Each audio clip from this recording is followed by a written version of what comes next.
मेरा नाम किरण है और मैं अपने नाम की तरह ही रोशनी हूँ। मेरी खूबसूरती ऐसी है कि चांद को भी मात दे दे। लेकिन वो ये नहीं कहते कि अच्छे लोग किस्मत मांगना भूल जाते हैं। मेरे साथ भी कुछ ऐसा ही हुआ। भगवान ने मुझे खूबसूरती तो दी लेकिन किस्मत देना भूल गए। कहते हैं ना कि ज्यादातर खूबसूरत लोग किस्मत वालों के गुलाम होते हैं। काश भगवान मुझे सुंदरता के साथ साथ सौभाग्य भी देते। मेरा वजूद तो मुकम्मल होता पर मेरे जैसे बदनसीब लोग तो हमेशा बदनसीब ही होते हैं। यह मेरा दुर्भाग्य था कि मैं ऐसे घर में पैदा हुआ जहां जीवन को नरक कहना बेहतर होगा। बल्कि हम नरक से भी बदतर जिंदगी जी रहे थे। हमारी दो बहनें और एक भाई था। मैं अपने भाई बहनों से बड़ा था। जब से मैंने होश संभाला, घर के हालात बहुत खराब पाए। एक छोटा सा जीर्ण शीर्ण घर, जिसमें एक कमरा, एक दुकान और एक छोटी सी रसोई थी। हम चार लोग एक कमरे में रहते थे। वे कभी कभी घर आते थे और जहां जगह मिलती थी वहीं सो जाते थे। हमारे घर के दरवाजे और खिड़कियां दीमकों से प्रभावित हो गए थे। दीवारें गिरने वाली थीं और दरवाजों की कुंडी टूट गई थी। दरवाजा एक बड़ी रस्सी से बंधा हुआ था। मेरी माँ रात में कई बार जागकर दरवाजा देखती थी, क्योंकि वह दो जवान बेटियों की माँ थी। वह डर जाती थी और अपने पिता को गर्व महसूस कराने की कोशिश करती थी ताकि वह अब ठीक हो जाएं। मेरे पिता नशे के आदी थे। वह दो युवा बेटियों का पिता भी है, लेकिन पिता को इसकी परवाह नहीं थी कि उसकी पत्नी या बच्चे जीवित रहें या मर जाएं। हम कई कई दिनों तक भूखे रहते थे। जब से मैं छोटा था, मैंने देखा है कि गरीबी ने हमें जकड़ रखा है। गरीबी हमें इतना पसंद करती थी कि वह हमें छोड़ना नहीं चाहती थी। हम भाई बहन रोते थे क्योंकि हम बहुत गरीब परिवार में पैदा हुए थे। दूसरे अब्बा जैसे जुआरी और नशेड़ी के घर पैदा हुए, जहां दो वक्त का खाना जुटाना बहुत मुश्किल था। माता पिता कभी कभी अपने बच्चों की देखभाल करते हैं, लेकिन हमारे पिता एक ऐसे व्यक्ति थे जिन्होंने जरूरत पड़ने पर हमें बेच दिया। हमारी और पिता की जरूरतें। पुरुष स्त्री की जरूरतों को पूरा करता है, लेकिन यहाँ बिल्कुल उल्टा था। माँ कमाती थी और पिता खाता था और अक्सर पैसे छीन लेता था। हम एक छोटे से घर में कष्ट में जीवन जी रहे थे। छोटा सा घर और इस घर में कुल 5 लोग थे।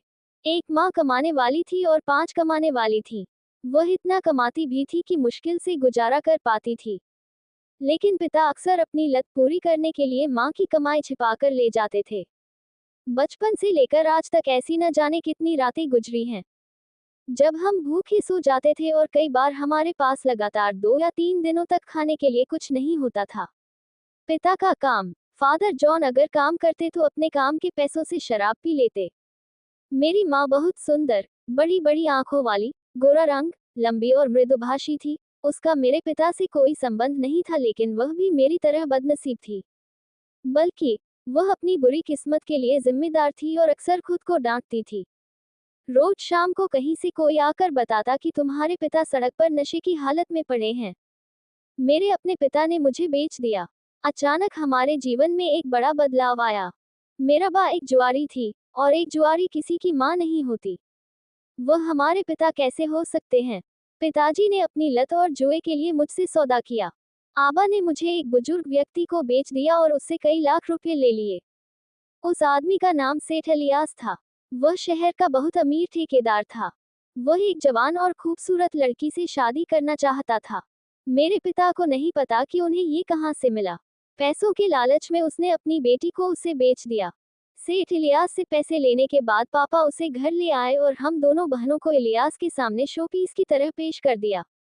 मेरी खूबसूरती मेरी दुश्मन, तुम्हें जो पसंद हो ले लो। सेठ इलियास को मैं पसंद आ गया।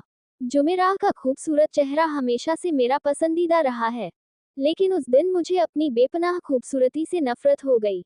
अगर मैं इतनी खूबसूरत न होती तो मुझे किसी बूढ़े आदमी के हवाले न किया जाता। जैसे ही सेठ इलियास को मैं पसंद आई, उन्होंने तुरंत शादी का प्रस्ताव रख दिया।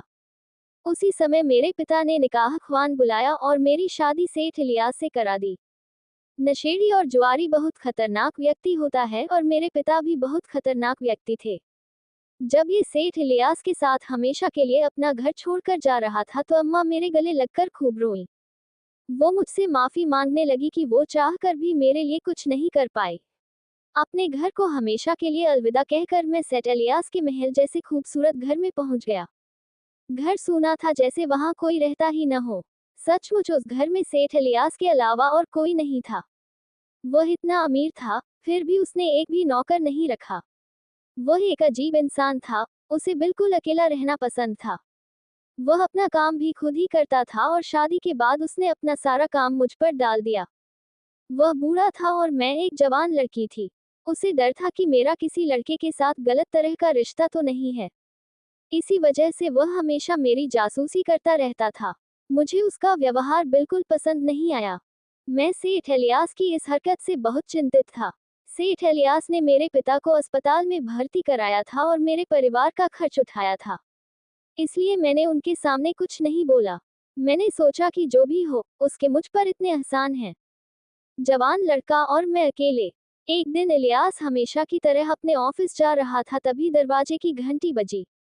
मैं बहुत चिंतित था क्योंकि सेठ इलियास उस समय घर वापस नहीं आते हैं, फिर बाहर कौन हो सकता है। मैंने डर के मारे दरवाजा खोला। उसके सामने एक सुंदर युवक खड़ा था। उसके बाल बिखरे हुए थे। मैंने उससे पूछा तो उसने कहा, मेरी माँ बीमार है और मुझे काम की जरूरत है। मैं अपनी बीमार माँ के लिए दवा खरीदने के लिए कुछ पैसे कमा सकता हूँ। मुझे लड़के पर दया आ गई। मैंने उसे काम पर रख लिया। वह मुझसे 3-4 साल छोटा दिखता था। मैं उनकी मदद नहीं कर सकी क्योंकि मेरे पति शुरू से ही बहुत शक्की स्वभाव के थे। मैंने उसे उत्तर दिया और वह मेरे पैरों पर गिर पड़ा और भीख मांगने लगा। मैंने उसे इस शर्त पर काम पर रखा कि जब मेरा पति घर आएगा तो छुप जाएगा। जब मेरे पति घर आते थे तो वह छिप जाते थे और जब वह काम पर चले जाते थे तो वह मेरे घर का काम करते थे और मैं उन्हें कुछ पैसे देती थी। ऐसे ही काफी समय बीत गया। परंतु कहते हैं, बकरी माता कब तक भलाई करेगी। वही चीज मेरे साथ हुई। सेठ इलियास को घर में किसी की मौजूदगी का एहसास हुआ। तभी एक दिन वह ऑफिस जाने के लिए घर से निकला, लेकिन वह ऑफिस नहीं गया, बल्कि वापस छापा मारने के लिए घर से निकल गया। सेठ इलियास को मुझ पर संदेह है। फिर 1 घंटे की तबीयत ठीक होने के बाद वह पिछले दरवाजे से वापस आए।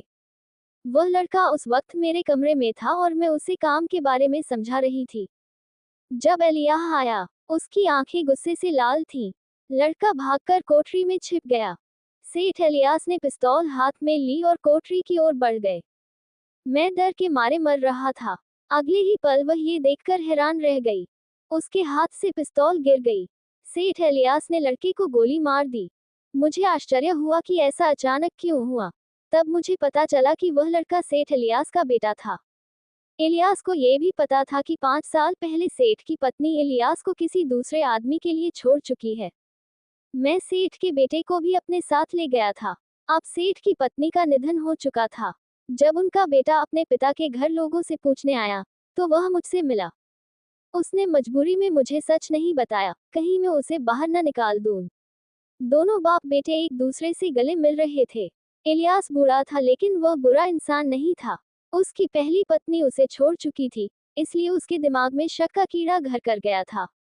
उन्होंने मुझे भी इसलिए खरीदा क्योंकि उन्हें लगता था कि खरीदी गई चीजें किसी और के पास नहीं जा सकती। जब मुझे सेठ से यह बात पता चली तो मैंने भी सेठ से माफी मांगी। इस प्रकार हम सब एक साथ रहने लगे। ऐसे ही वीडियो देखने के लिए हमारे चैनल को लाइक एंड सब्सक्राइब करें। Thanks for watching.